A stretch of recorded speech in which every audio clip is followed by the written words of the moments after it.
안녕하세요. 안녕하세요. 진짜 오랜만이죠.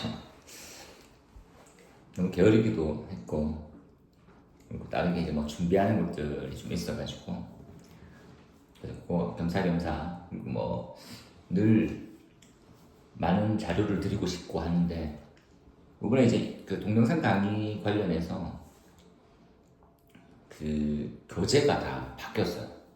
그래서 가급적이면 어떤 의미에서는 좀 심플하게, 그래서 기술사 반 형태하고 나머지 공무원들도 다들 바뀌었기 때문에 보고 직관적일 수 있으면 더 좋겠다는 기술사 쪽인 거지, 좀 기술사. 그래서 좀 더 잘 하셨기를 바라는데, 근데 이제 이 과정이 저도 이제 처음에 너무 많은 것을 이제 담아서 들으려고 했어요. 막 이렇게. 그래서 제 입장에서는 좀 뺄 거 빼고 제가 방향성 제시하고 이렇게 좋았었는데 이게 늘 약간 고민인 거지. 그래서 이게 기본서는 좀 더 내용이 빵빵하고 좀 걸러내는 게 필요할까? 아니면 좀 쉽게 해서 이건 해놓고 이 범위가 넘어가면 그 다음에 또 플러스 알파를 시킬까? 이게 생각보다 쉬운 일이 절대 아니더라고. 그래서 이번에는 그냥 기본반 과정처럼 진짜로 충실하게 하고요.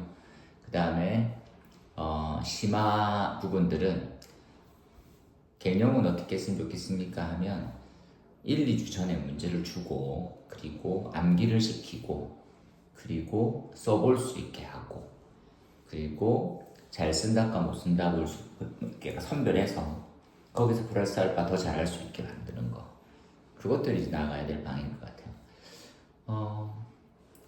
기술사 부분이 어떤 의미에서는 깊이 있는 내공이었던 부분들도 있고, 지금 같은 경우에는 단순 암기 범위가 넓어진 거.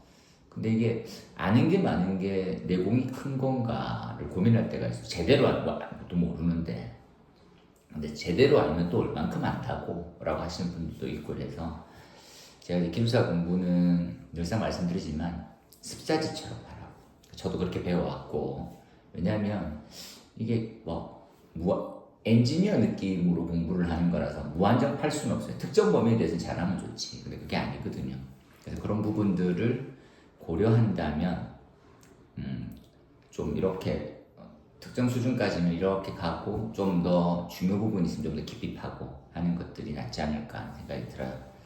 그리고 나아가서 이번에는 뭐 교재도 새롭게 바뀌고, 그리고 뭡니까? 정부에서 지원받는 그런 과정으로 해서 나갈 거라서, 근데 30분 단위로 끄는 강의는 강의 수는 꽤 많이 있어요. 그래서 이게 기본에 대한 최선일 것 같아요, 제 입장에서는. 그래서 그 다음에 근데 심화라고 하는 부분들은 실제 문제를 습득해서 쓸 수 있는 레벨인지가 더 중요하거든요. 그래서 그런 부분에 대해서 어디까지는 써봐라. 그래서 약간 모의 답도 드리고 그것 했으면 좋겠다 생각이 드는 거예요. 그래서 뭐 거두절미하고 과정은 그렇게 설명을 드렸고요. 그리고 그간에 영상을 못 올린 데 대해서는 송구스럽게 바쁜 척. 그래서 제가 원래 멀티를 되게 잘하는 사람인 줄 알았는데, 이게 집중해서 뭔가를 하려고 하는 이런 범위가 있고 이런 거니까 하고, 또 솔직히 좀 게을렀고 되게 하기 싫은 거 있잖아요. 되게 하기 싫은 거. 아우 씨 이렇게. 저도 그런데 오죽하시겠어요. 공부하는 사람 더 심하지. 그래서 이걸 조금씩 미루니까 너무 게을러지고 해서 이제부터는 이제 일주일에 한두 번이라도 강의를 좀 올려가지고 좀 이렇게 하도록 할게요. 이렇게. 그러면 이제 첫 번째 간만에 뭐가 있습니까 하면, 화전이 기술 기준이 성능 기준이죠. 그러니까 청에서 발표한 자료가 개정 예정안이 되게 많이 나왔어. 그래서 이런 부분들에서 필요한 분들은 밑에 이제 그 카톡이 올려져 있잖아요. 그래서 요청하시면 제가 그냥 자료는 드릴 거예요. 그래서 공부를 하겠다는데, 저는 약간 전 자료는 오픈주의잖아요. 아시다시피 교재는 오픈하기가 좀 조심스럽긴 해요. 왜냐하면 그것들은 이익과도, 다른 게 다 이익과도 관계되지만 학원 쪽하고도 연결 관련된 부분이 있어서 조심스러운 게 부분인데, 그게 아니라고 하면 전 제가 만드는 자료는 큰 의미는 없다고 봐요. 뭐 잘 만들었건 못 만들었건.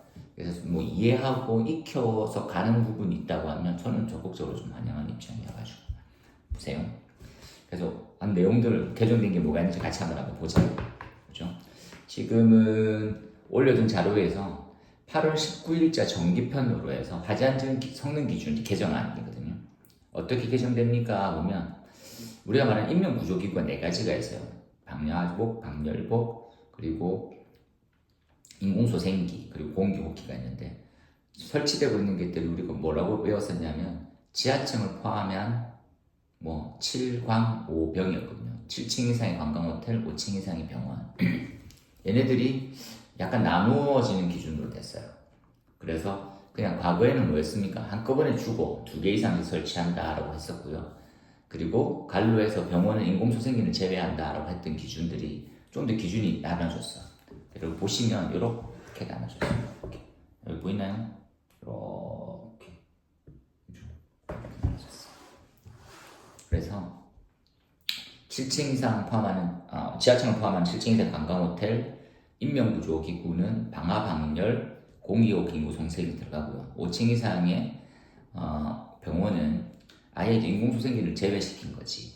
설치 수량이 층마다 각 한 개씩으로 뒀어요. 전체가 2개인 개념에서 층마다 각 한 개씩 두고, 층마다 2개씩 둬야 되는데 이렇게 하고, 용도로 사용하는 층이 1개 있으면 2개. 그죠? 용도로 사용하는 층수가 1개 층이면 2개를 설치해라 각각. 이렇게 나와 있어요. 용도로 사용하는 층수라는 것들은 방금 전에 보셨던 관광호텔이나 그리고 병원으로 사용되는 형태의 층수가 병원 전체 다 그럼 2개를 두는 게 맞다 이렇게 이해하시면 될 것 같아요.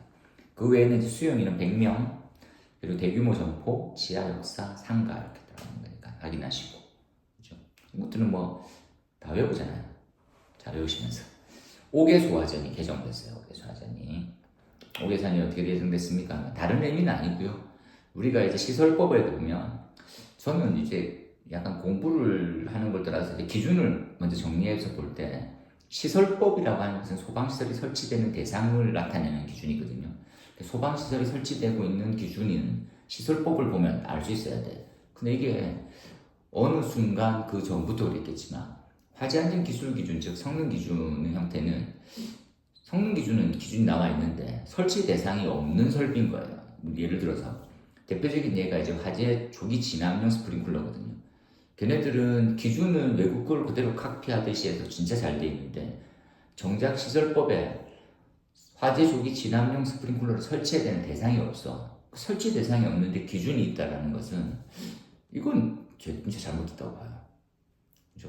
설치 대상이 있고 그 다음에 뭐가 있어야지. 그 상세를 어떻게 해라 이렇게 나와 있어야지. 설치 대상이 없는데 그런 기준이 존재한다. 이거 진짜 웃긴 거지. 그렇죠? 그 다음에 지금 이제 개정된 내용들은 뭡니까? 라고 하면 원래 호수 적결구는 0.5에서 뭐 그죠? 1m고 그리고 5개소 화재는 수평거리가 40m입니다. 그런데 공장 창고 중에서 지정 수량의 750배 특수가용물을 저장 취급할 때는 5개소 화재는 설치하게 시설법에 되어 있거든요. 그 내용을 지금 성능 기준에 또 넣었어요. 저는 이것도 좀 반대인 게 성능 기준은 설치되어 있는 소방시설을 어떻게 설치하라는 것인 거지 설치에 관련된 것들은 소방시설법에 특정 소방대상물이고 대상물별로 설치하는 소방시설에 대해서 그 규모 이런 것들에 대한 용도 이런 것들에 대해서만 나타낸다. 그렇게 가야 바람직하지 않을까 이런 거거든요. 여기는 나와 있어요. 공장 또는 창고 시설로 750배 이상의 특수 가용물을 저장 취급하는 경우에는 각 5개 소화전 5m 이내에 방수총을 별도로 설치하거나 5개 소화전 방수총과 겸용된 것을 죄송합니다. 이제 설치 대상이라고 생각했었는데 그냥 언급이 돼 있는 거네 언급이. 그래서 이거는 그러네요. 그렇죠. 공장 창고가 나와 있는 750배일 때는 방수총을 설치해라는 것들이 핵심 사항이에요. 방수총. 요건 좀 제가 약간 좀 오버했네요. 약간 불칠한 부분 기준들이 좀 들어있어가지고 그래서 5개 소화전하고 방수총이 겸용된 것을 설치할 것 이렇게 딱 되어 있습니다. 방수총은 다른 게 아니고요. 우리가 말하는 방수가 고정 타입으로 되어 있는 게 있어요. 땅이 묻어야 되는 거. 왜냐면 굉장히 견고하고 방동압력 자체에 대한 부분들 약간의 단점은 이게 위험물 저장 시설에는 방수총을 많이 설치하잖아요. 그런 것들이 복사에 대한 피해를 막을 수 있는 이러한 조치 현황이 없이 그냥 바로 방수총만 건건이 있는 경우가 많이 있어가지고 그런 부분 조금 개정되면 안 되겠냐 이렇게 생각했었는데 됐어요. 이 정도 보시면 되겠네. 그 다음 나오는 피난기구. 피난기구가 제 입장에서는 수건이죠, 수건. 어우, 진짜. 이건 도대체 몇십 번을 받고 나가야 된다고 말해야 이게 뭐 얘기를 듣는지. 저는 약간 안심한 게 숙박시설의 가구가 어디 있냐면 숙박시설에는 왕관기를 설치하게 돼 있는 건데 숙박시설 경우에는 간이왕관기를 달 수 있어요. 그럼 간이왕관기가 어떤 상태인지 알잖아요. 이렇게 생각해 봅시다. 숙박시설 4명 묵어요. 보통 그렇게 기본 1명 묵는다 합시다. 근데 때로는 2명 묵을 수 있지. 2명을 묵는데, 그렇죠? 2명을 묵는데 화재가 발생해. 그럼 간이왕관기를 설치하게 돼 있단 말이지. 간이왕관기를 한 개 설치하면 객실마다 그러면 간이왕관기 1회용이잖아요. 연속해서 사용될 수 있는 구조이 아니니까 승인이 그렇게 되면 그럼 한 사람 죽으란 말이잖아. 그 제가 이제 일반 이제 뭐 안전관리들 교육할 때는 그런 말을 예전에 과거에는 우스갯소리로 이렇게 얘기했었어. 그러니까 예를 들어서 뭐 화재가 발생했다. 그러면 이제 적극적인 대응을 해야 되는데 침착하게 입구를 수건으로 이제 막고 침대에 앉아가지고 의자나 소파에 앉아가지고 곰곰이 생각해라. 그죠? 자신이냐 타인이냐지. 그래서 조용히 간이왕관기를 체결하는 거야. 로프를 메고. 그래서 조용히 내려가는 거지. 그러면서 그전에 누가 한마디 할 수 있지. 뭐 하는 거냐? 실험을 해봐야 된다. 큰일 난다. 고장나는 게 많다. 그런데 뒤도 안 보고 가라. 뭐 이렇게 농담 삼아 얘기했었어. 근데 그게 정작인 거예요, 정작. 그게 개정이 개정된 거지. 뭐라고 나와 있습니까? 하면 이렇게 개정돼요. 이게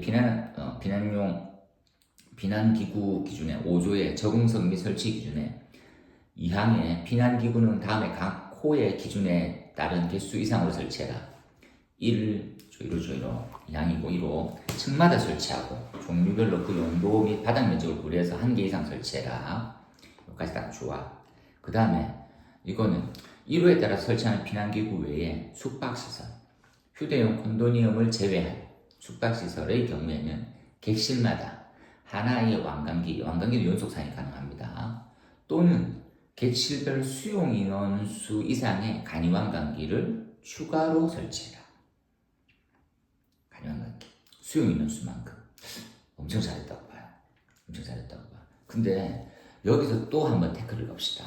뭡니까? 라면 우리가 이제 그 수용 인원 산정 기준이라는 게 있잖아요. 수용 인원 산정 기준은 우리가 이제 제실자의 밀도를 구하는 성능유지 설계 때 제실자 밀도를 구하는 방식과 좀 다르게 수용 인원 산정 기준은 숙박시설이 있는 특정 소방 대상물을 기준으로 해요. 숙박시설이 있는 특정 소방 대상물인데 침대가 있으면 뭐 침대 수만큼 하는 거고 2인용 침대는 2 이해되죠? 2인용 침대는 2 그러면 침대방은 침대의 개수로만 하는 거예요. 이 수용인원이 객실별. 그러면 요즘에는 파티룸처럼 많이 꾸며놓는단 말이지. 약간 이제 그 뭡니까 모텔도 다 변화하는 거야. 호텔이 아니라도 그죠? 그런데 침대 수는 2인용인 거예요. 2인용 침대. 그런데 묵는 사람이 진짜 많이 있어요. 바닥에 잘 수도 있고 그거 어떻게 계산해요? 그걸? 그럼 이런 거지. 기준이 그걸 따라갈 수가 없어. 그죠? 그러면 제 개인적인 느낌은 무조건 그냥 숙박시설은 그냥 바닥 면적으로 나누는 게 바람직하다는 거지. 어떤 느낌인지 아시겠죠? 지금은 그냥 그게 없으면 침대가 있는 곳이 아니면 바닥 면적 나누기 3이거든요. 3제곱미터 이상 되면 무조건 3제곱미터 나누는 거 2명. 그죠? 그렇게 산정되는 게 바람직하지 않을까요? 그죠? 그게 반올림으로 기준이 되어 있는 거니까.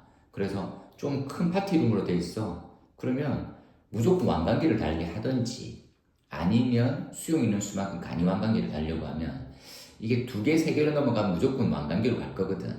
그래도 사각은 나온단 말이에요. 그 한 번 더 고민할 필요가 있는 거지.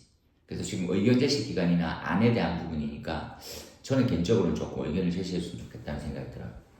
이것 또한 장족의 발전으로 전 긍정적으로 생각합니다. 너무 고맙게 좋게 생각하는데 조금 선제적으로 강화되어 있는 형태 기준이 가야 조금 더 안전도가 높아지지 않을까.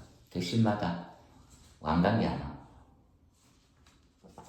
전 이걸 돌려 얘기하면 그냥 숙박시설을 하려고 하는 사람이면 왕관기를 달아야 돼요.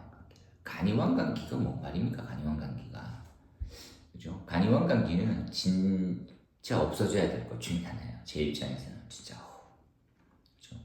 그걸 연속으로 사용할 수 없는 피난기구, 일회성 이런 것들이 소방에 펠셀프가 안 되잖아요. 대안이 없잖아. 그런 것들을 권장하고 기준화되면 이제 우리나라 사람들은 외국도 비슷하겠지만 이게 마지노선을 생각한단 말이에요. 간이원건기만 설치하면 된다. 이게 법이다라고 하면 법대로만 지켰는데 뭐가 문제니 이렇게 나올 사람이 거의 대부분이잖아요. 그런 식으로 따지나. 그죠? 안전도는 펠세프, 그러니까 왕관기죠. 양방향避난이라는 개념을 떠나서 양쪽으로 쓸 수 있는 그런 개념이 가야 되는 거지. 그런 형태로 되어 있었습니다. 그 다음 피난기구에 대한 다음에 각 호를 설치해야 된다.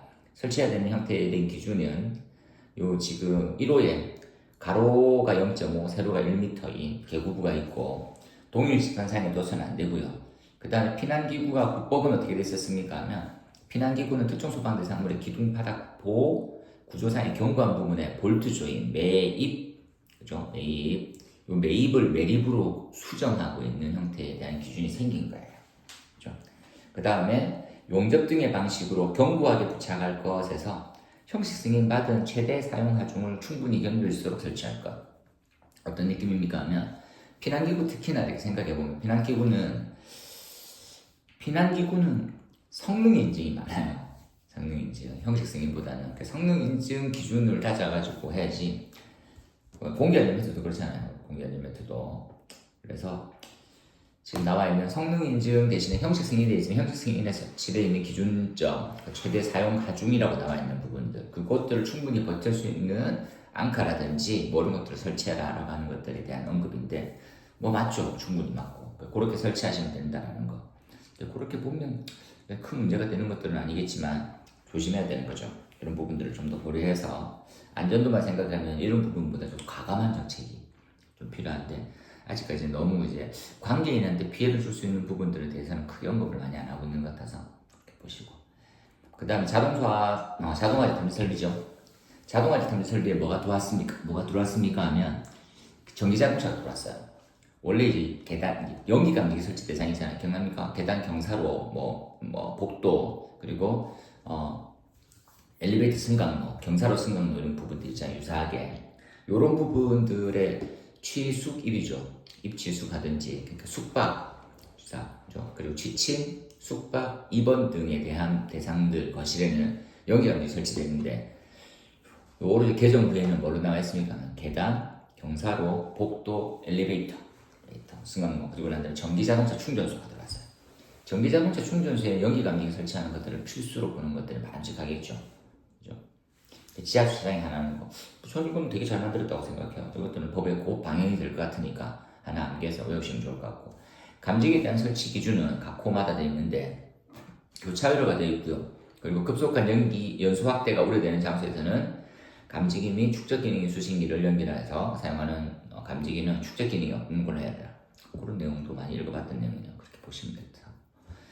그 다음에 나온 형태가 또 추가로 뭐가 생겼냐면요. 2에 2가 생겼어요. 1은 뭡니까? 그러면 감지기 차동식 분포용의 경우에는 분포의 것은 제외한다. 실내로 공기 유입구에서는 1.5m 이상 이격시키는 거 당연하죠. 왜냐면 공기 유입구 자체가 신선한 공기가 들어오니까 온도는 식을 거고 농도는 희석될 거니까 1.5m 이격. 그래서 감지기는 천장 또는 반자에 면하는 부분. 면하는 쪽에 온도가 제일 높습니다. 농도는 좀 달라질 수는 있겠죠. 근데 온도는 가장 높으니까 면하는 것을 설치하는 게 맞고요. 2에 2가 뭐가 생겼습니까? 하면 감지기는 지하 주차장의 보의 깊이 30cm 이상인 경우죠. 보 깊이가 30cm 이상이란 말은 보통 편의상 우리 50cm, 55cm를 보는데 50cm보다 더 깊으면 깊은 보, 그보다 낮은 보는 낮은 보를 보거든요. 근데 우리 감지기 설치 대상 30cm를 보내요. 30cm 이상인 경우에는 보로 구획되어 있는 부분마다 한 개 이상 설치할 것. 사각형으로 보가 되어 있잖아요. 지하주차장 가면 거기에 무조건 감지기 하나 넣어라. 좀 좋은 생각이라고 봅니다. 30cm 이상 정도 되면 뜨거운 열기류나 연기가 그 보에 고일 수가 있죠. 그런 부분들만 생각해보면 넣는 게 바람직할 수 있겠네요. 그렇게 좀 이해하시고, 그 다음 8조에 음향장치 및 시각경보기인데 여기도 시각경보기도 설치되는 환경과 기준과 대상이 조금씩 바뀌었어요. 무슨 말이냐? 요건 얘는 여기 들어가는 게는 바람직하지 않은 것 같은데, 원래 과거에는 전시실, 기타 이와 유사한 장소가 마무리했었는데, 전시실, 리튬 배터리 공장의 작업실, 보관실, 충전실도 다 포함되어 있는 거지. 이것들은 시사하는 바가 크다, 그죠? 불과 얼마 전에, 그죠? 네.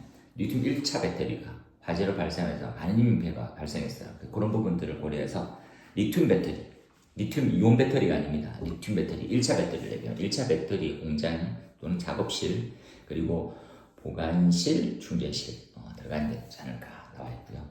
그 다음에 넘어가서 스프링쿨러에 대한 기준이 개정됐어요. 이게 스프링쿨러는 제가 이제 이 전기 저장 시설에 대한 부분들 회의성이 굉장히 많다 보니까 이게 다른 대안으로 불이 꺼지는 게 없어서 장비는 계속해서 개발되지만 이게 100%가 원활하고 안전도가 높아진다는 것들을 뭐 생각할 수는 접근은 없었거든요.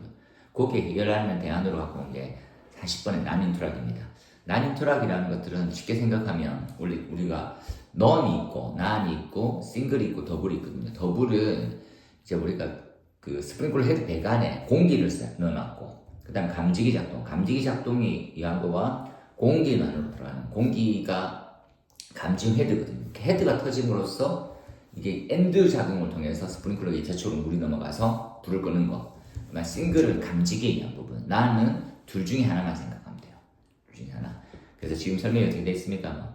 공기압축기, 공기압축기란다. 그 다음에 준비 작동식 스프링클러 설비에서 작동 방식 중에서 화재 감지기나 스프링클러 헤드 중 어느 하나가 먼저 작동되면 이에 따라서 준비 작동식 유수 검지 장치가 개방되는 방식을 얘기한다. 이게 너닝 트락입니다. 너닝 트락을 좀 넣고 있네요. 전기차 할 때는 더블 트락이던데. 배관은 어떻게 바뀌었습니까? 배관은 지금 난연 재료 이상의 보온재고 난연 성능 이상의 마감재죠. 난연 재료 성능 이상의 마감재. 다른 데는 솔직히 없습니다, 지금. 최근에 뭐 여러 자재가 있고, 제 성능심이 볼 때 덕트를 불연제로 하고 배관을 불연제로 하겠습니다. 그 불연제 단가가 엄청나거든요. 근데 이게 뭐 수년 동안 쓰고 향후를 대비해 보면 비싼 장비를 쓰는 게 바람직할 수 있어요. 그 내장이나 이런 쪽. 그런데 그것 또한 100%가 된다, 뭐 막을 수 있다 이런 부분이 아니니까 지금 우리 법에 나와 있는 형태는 보온재를 사용할 수 있는 경우 난연 재료 이상의 보온재와 난연 재료 이상의 마감재로 마감해야 된다고 나와 있어요.